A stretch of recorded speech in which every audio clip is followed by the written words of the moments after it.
Big breaking ఇది సరిగ్గా Telangana assembly ఎన్నికల కంటే ముందు మేడిగడ్డ బ్యారేజ్ పిల్లర్లు కుంగుబాటు అంశం అప్పట్లో ప్రతిపక్షాలకు ఒక అస్త్రంగా మారినటువంటి విషయం మనందరికీ తెలిసిందే. దీనికి కారకులను కనిపెట్టి కఠిన చర్యలు తీసుకుంటామని ఎన్నికల కంటే ముందు కాంగ్రెస్ హామీ ఇచ్చింది.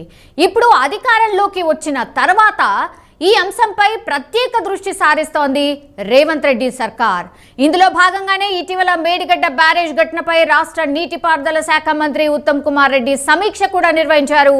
ఇంత పెద్ద ప్రాజెక్టులో నాసిరకం పనులు చేయడం ఏంటని ఆయన విస్తుపోయిన పరిస్థితి కూడా ఉంది. ఈ ఘటనపై పూర్తి వివరాలు సమర్పించాలని కూడా అధికారులను ఆదేశించారు. ఈ ఘటనకు బాధ్యులైన వారిని వదిలిపెట్టే సమస్యే లేదని కూడా హెచ్చరించారు. ఇదిలా ఉండగా మేడిగడ్డ పిల్లర్ కుంగిన ఘటనపై కాంగ్రెస్ నేత నిరంజన్ హైకోర్టులో పిటిషన్ దాఖలు చేశారు.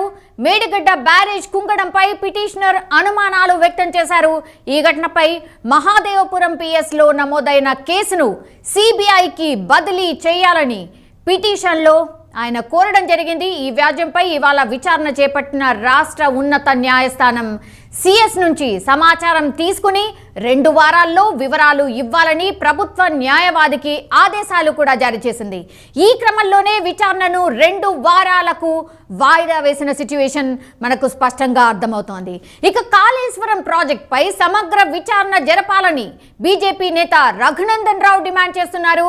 కాళేశ్వరంపై సిబిఐ విచారణ జరిపించాలని గతంలో కాంగ్రెస్ డిమాండ్ చేసిందన్న విషయాన్ని ఆయన గుర్తు కూడా చేస్తూ ఉన్నారు.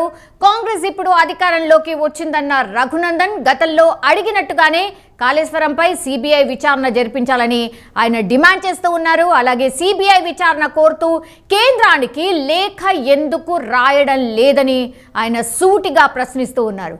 కాళేశ్వరం ప్రాజెక్టులో పెద్ద ఎత్తున అవినీతి జరిగిందన్న రఘునందన్ రావు విచారణ మేడిగడ్డ వరకే పరిమితం చేయాలని కుట్ర కూడా జరుగుతోందని ఆయన ఆరోపిస్తున్నారు.